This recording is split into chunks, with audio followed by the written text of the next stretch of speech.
Good morning. So I wanted to talk about a couple things. One, I always mention choke. One of the reasons I do certain exercises with my horses before they go into their stalls to their grain, which is waiting for them, is because I worry about choke. So I'll do things to kind of take a horse that might have a little fire in their feet, that's only thinking about getting in and getting a mouthful of grain. I'll do things with them before they go in their stall to try to get them to kind of calm down, to get into more of a thinking frame of mind, so that way their brain can process the idea that they have to chew their grain. And also it gives them a minute to be actively doing something, not worrying about where their friends are or aren't, right? So sometimes I'll bring in a horse and the horse that got left behind is carrying on. Could bring up the energy of the horse that just came in. So I try to make sure that I can keep that horse calm as well. So this guy back here, Tucker, he actually is the reason these two don't get grain until they're both in, because of that exact reason, is because he'll grab a mouthful of grain, throw his head out the stall. Two things happen. One, he throws his grain all over the place, and I just love, that's a free meal for rodents, I can speak. And also it's a good promoter of choke, okay? So I just posted a video of a girl that I love to watch, and she posts often things that are educational. And this video that I just posted was of a foal that she has named Glenn, who was choking, actively choking. You don't really need something in progress to describe it, but if you can find something where it's showing it in progress, that's really a good example. So she had a active choke in progress. The vet was on its way, but she figured while she's waiting for the vet, she would show you what choke looks like and talk to you a little bit about choke. So I did just post that. So you can look for that on my page. I worry about choke, and I worry about choke under these circumstances. Horses coming in, knowing grain is waiting for them. They're fire in their feet, thinking about grain. So I'll do some exercises with them out in the arena space before I put them in their stall. I like to get them in kind of a thinking frame of mind, so that way when they do go in their stall, they might remember to chew.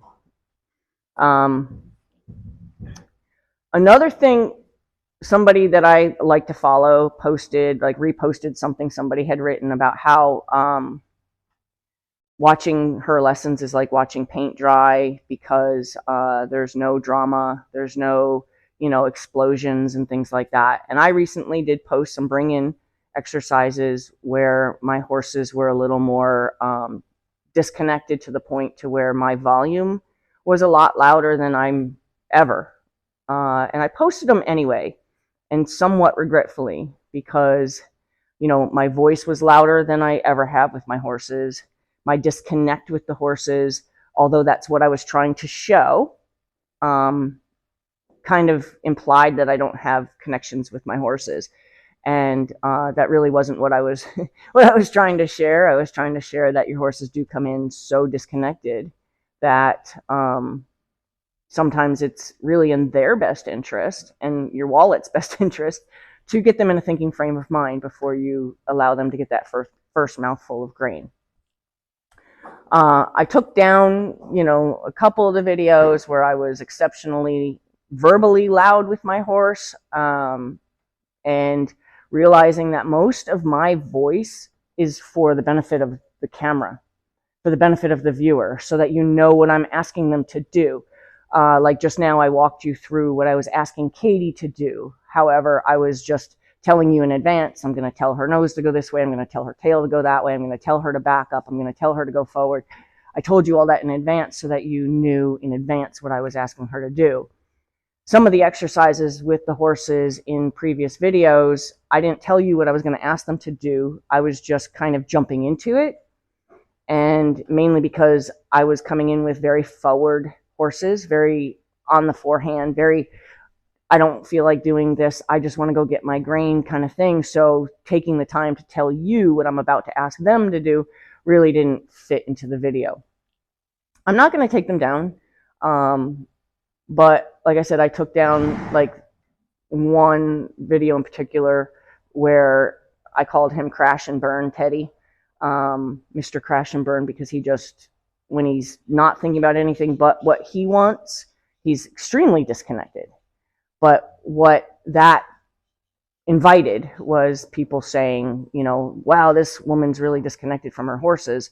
And I don't have a disconnection with my horses. My horses were disconnected from me as a result of something that they were thinking about instead of me, yes.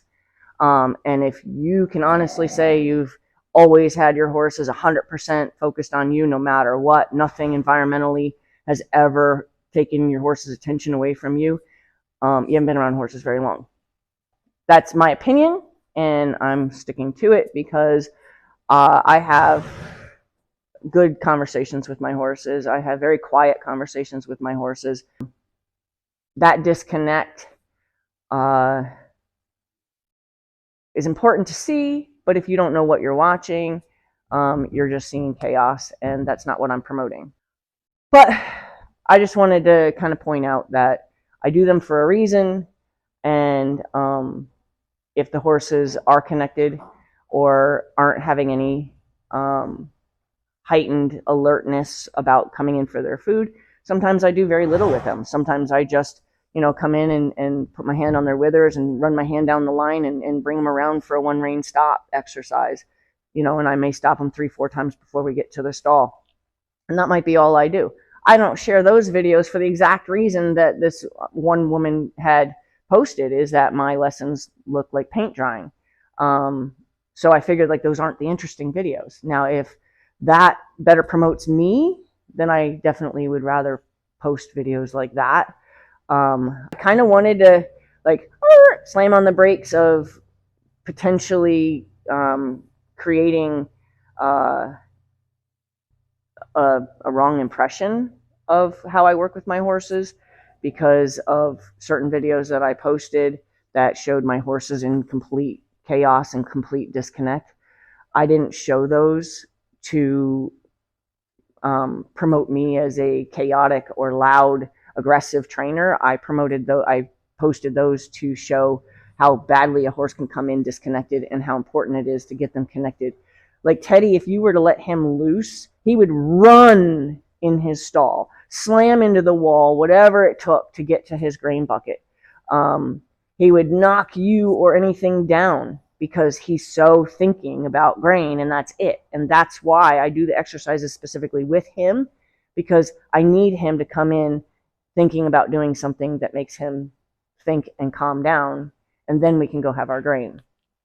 But because I posted videos of him in that run and crash into things frame of mind, I attracted some people who believed me to be a little more disconnected from my horses than I actually am, and I really don't want to promote that because it's really inaccurate. I really wouldn't want somebody to walk away with that taste in their mouth, because that's not the taste you should get from my relationship with my horses. You should see my horses and think, wow, I would love to have that kind of connection with my horses.